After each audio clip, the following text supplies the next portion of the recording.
जय हिंद बच्चों। सभी अच्छे होंगे, आशा करता हूँ। सभी अपना विचार मंथन करते होंगे, पढ़ाई पढ़ते होंगे। चलिए इसी हम लोग चलते हैं शून्य के कड़ी के अगला कड़ी में, है ना। आज हम लोग जानेंगे शून्य के बारे में कि शून्य क्या क्या है, शून्य क्या क्या है या क्या क्या नहीं है ना। शून्य के बारे में जो बताया गया उसमें तो कुछ आ ही जाएगा, लेकिन आज हम शून्य का माने एक जगह कर रहे हैं ताकि सही बच्चों को पढ़ने में आसान हो, है ना, कि शून्य क्या क्या है और शून्य क्या क्या नहीं है। आज हम लोग इसी की चर्चा करेंगे, इसके बारे में अच्छी तरह जानेंगे। तो इसलिए इस विषय को अच्छी तरह से आप लोग पढ़िएगा, मंथन कीजिएगा कि शून्य क्या क्या है और क्या क्या नहीं है। ऐसे तो हम शून्य के बारे में पढ़ेंगे, शून्य क्या है वो तो हो गया है, लेकिन आज हम पढ़ेंगे शून्य क्या क्या है और क्या क्या नहीं है। ये हमारा आज माने ये रहेगा विषय शून्य के बारे में। तो शून्य क्या क्या है ना, चलते हैं। शून्य एक असार्थक अंक है।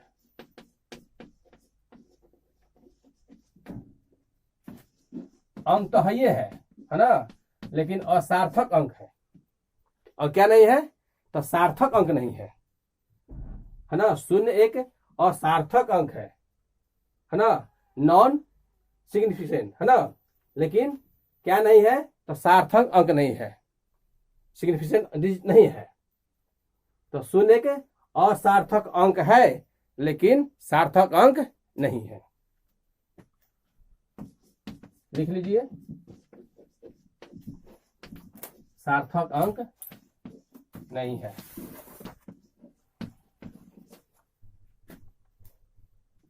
ना, माने नॉन सिग्निफिकेंट डिजिट है ना, और सिग्निफिकेंट डिजिट अंग्रेजी इसको हम कहते हैं, माने नॉन सिग्निफिकेंट डिजिट और सिग्निफिकेंट डिजिट। माने शून्य एक असार्थक अंक है, सार्थक अंक नहीं है।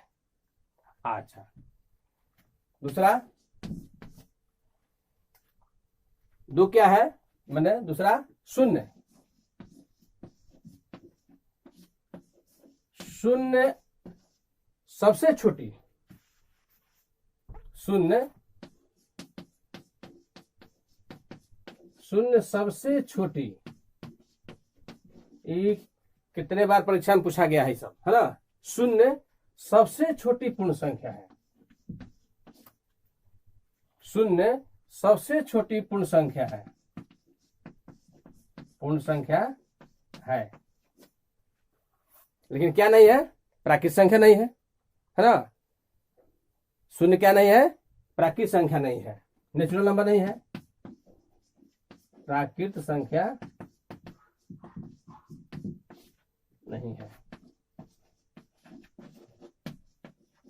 आभास संख्या भी नहीं है, न भास संख्या है ना।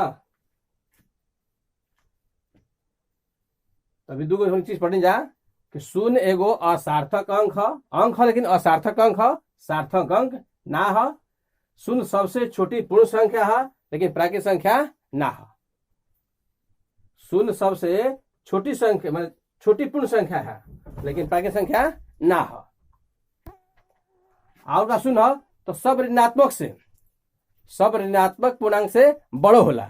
जीरो सभी ऋणात्मक पूर्णांक से बड़ा भी होता है।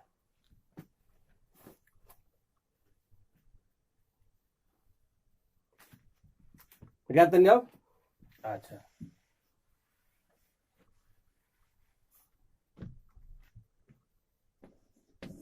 3 नंबर शून्य है ना।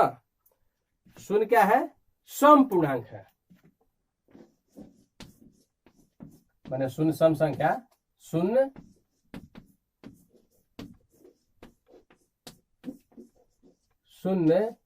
सम पूर्णांक है। क्या नहीं है तो विषम पूर्णांक नहीं है।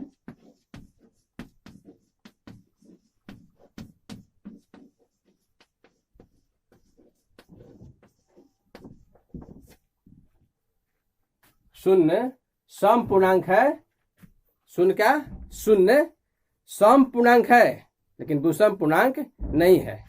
इवन डिजिट है ना, लेकिन क्या पढ़ जा, शून्य सम पूर्णांक है लेकिन विषम पूर्णांक ना है।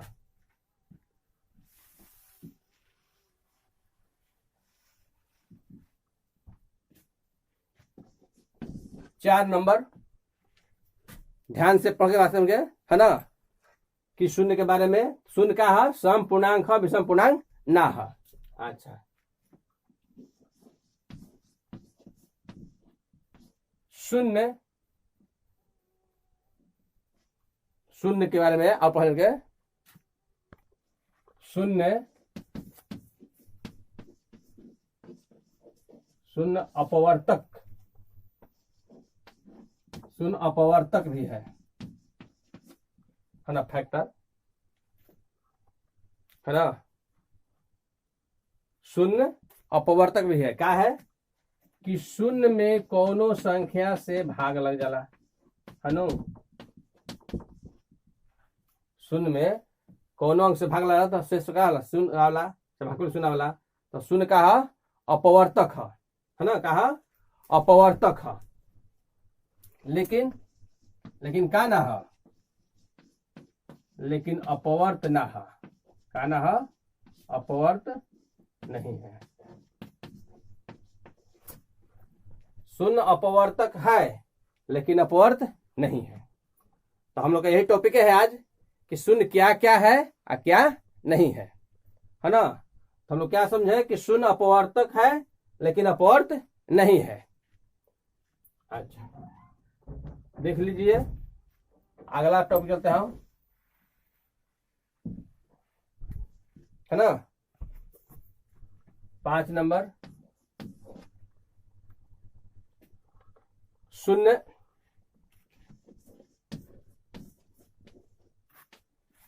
शून्य है ना, योगात्मक, शून्य, शून्य समय का, शून्य समय का योगात्मक प्रतिलोम भी है। शून्य योगात्मक प्रतिलोम, शून्य योगात्मक प्रतिलोम भी है।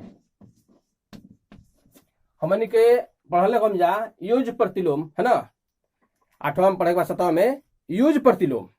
तो यूज प्रतिलोम में जैसे प्लस होला तो माइनस में जाला, माइनस होला तो प्लस में जाला।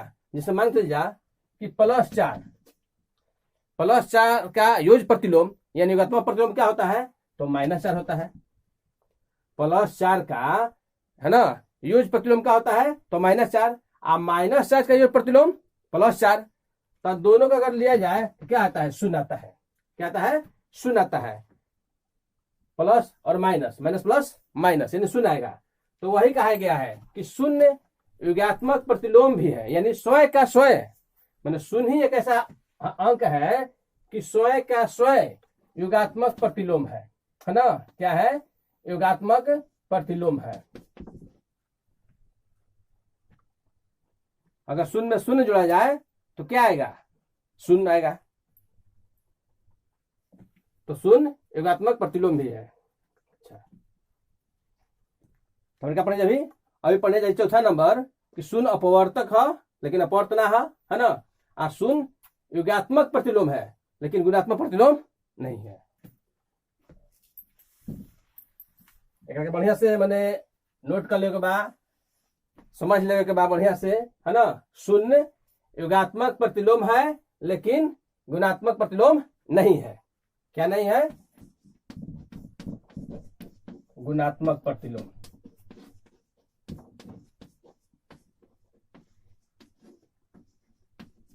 प्रतिलोम नहीं है। 6 नंबर, और क्या चलिए शून्य के बारे में, तो शून्य है ना, शून्य क्या है, शून्य गुणज, शून्य गुणत्मक, तत्समक, शून्य और क्या है, तो शून्य गुणज तत्समक भी है।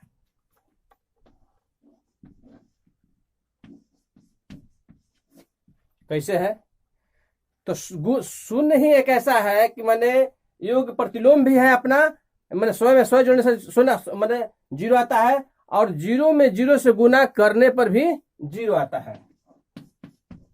मैंने 0 ही एक ऐसा अंक है कि मैंने अपना 100 का मैंने गुणात्मक भी है और 100 का गुना योगात्मक प्रतिलोम भी है। तो 100 मैंने शून्य में इतना खूबी है, इतना विशेषता है। लोग कहता है कि शून्य है तो कुछ नहीं है, बहुत कुछ है, बहुत कुछ है, सारा ब्रह्मांड है शून्य, है ना। समझिए तो कुछ नहीं है, समझिए तो बहुत कुछ। तो शून्य, अगर शून्य में किसी अंक से गुना करते हैं तो शून्य आता है ना। शून्य में किसी अंक से गुना करते हैं तो शून्य आता है। तो शून्य गुणज तत्समक भी है। अच्छा, और क्या क्या है, बस यही जानना है कि शून्य क्या क्या है और क्या क्या नहीं है। तो आज हमने जाना नहीं जा कि शून्य गुणज तत्समक भी है ना। प्रतिलोम तो ये है, योगात्मक प्रतिलोम शून्य का है, गुणज तत्समक भी है।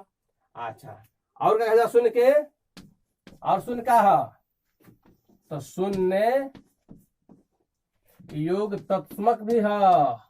कहा योग तत्समक, कहा योग तत्समक भी है।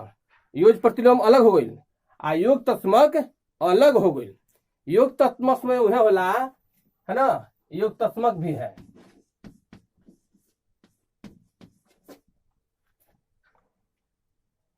तो का होला, शून्य में शून्य जोड़ाई है ना, तो 100 का 100 बा, लेकिन शून्य में कोनो अंक जोड़ाला है ना तो 1 आवेला। शून्य में 2 जोड़ाई तो 2 आई, लेकिन शून्य में शून्य जोड़ाई तो 0 आई। तो आप मतलब 100 का योग तत्समक भी है और 100 का गुणात्मक प्रतिलोम भी है ना। देखिए यहाँ पर है ना, तो शून्य क्या है, योग तत्समक भी है। और क्या क्या है, देखते रहिए, बढ़िया से गुनते रहिए, विचार सागर मंथन करते रहिए। तो हम लोग चलते हैं 8 पॉइंट में कि शून्य और क्या है। ये तत्समक तो हम लोग समझ में किए है ना, और योगात्मक प्रतिलोम भी समझे, योग गुणज भी समझे है ना। अब हम लोग समझते हैं शून्य। शून्य एक परिमेय संख्या भी है ना। शून्य एक परिमेय संख्या भी है, आता है बहुत बड़ा है कि शून्य क्या है, मैंने परिमेय संख्या है कि अपरिमेय संख्या है, तो रेशनल नंबर है ना। शून्य क्या है, शून्य एक परिमेय संख्या है। क्या है, परिमेय संख्या है। शून्य एक परिमेय संख्या है ना, क्योंकि शून्य को है ना, क्योंकि 0/1 है ना P/Q के रूप में है, जहां Q बराबर नहीं है 0 के। क्या हम लोग समझे, एक बात बढ़िया से समझ लेगा। शून्य एक परिमेय संख्या है क्योंकि 0/, है ना, 0/1 P/Q के रूप में है, जहां Q बराबर नहीं है 0 के। जहां Q बराबर नहीं है यानी Q मैंने 0 नहीं है, 1 है। अगर 0 होता तो क्या हो जाता है, अनडिफाइंड, इंडिफिनिट हो जाता है ना। तो कहने का मतलब शून्य का परिमेय संख्या भी है, अपरिमेय संख्या नहीं है। शून्य क्या है, एक परिमेय संख्या है, अपरिमेय संख्या नहीं है। क्या नहीं है, अपरिमेय संख्या नहीं है।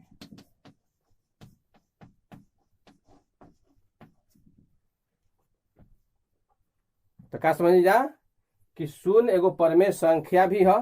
परिमेय संख्या जौना के हमने के अंश हर में लिख सकले जा बटा में, जैसे 0/1 0/2 मैंने P/Q के रूप में के लिख सकले जा, जहां Q कभी 0 ना हो। अगर 0 हो तो ऊपर में संख्या ना हो, है ना, 0 ना हो, ओकरा नीचे एक छिपले रही।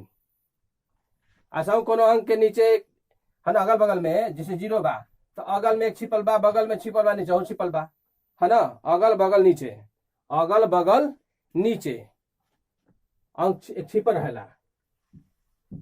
तो का जान जाए कि शून्य गो परमेय संख्या है और परमेय संख्या ना है। अच्छा, अब 9वां पॉइंट में आते हैं हमें के, है ना, 9 पॉइंट में आते हैं हमें के शून्य और का है शून्य का है वास्तविक संख्या भी है। शून्य वास्तविक यानी रियल नंबर, शून्य वास्तविक संख्या है भी है।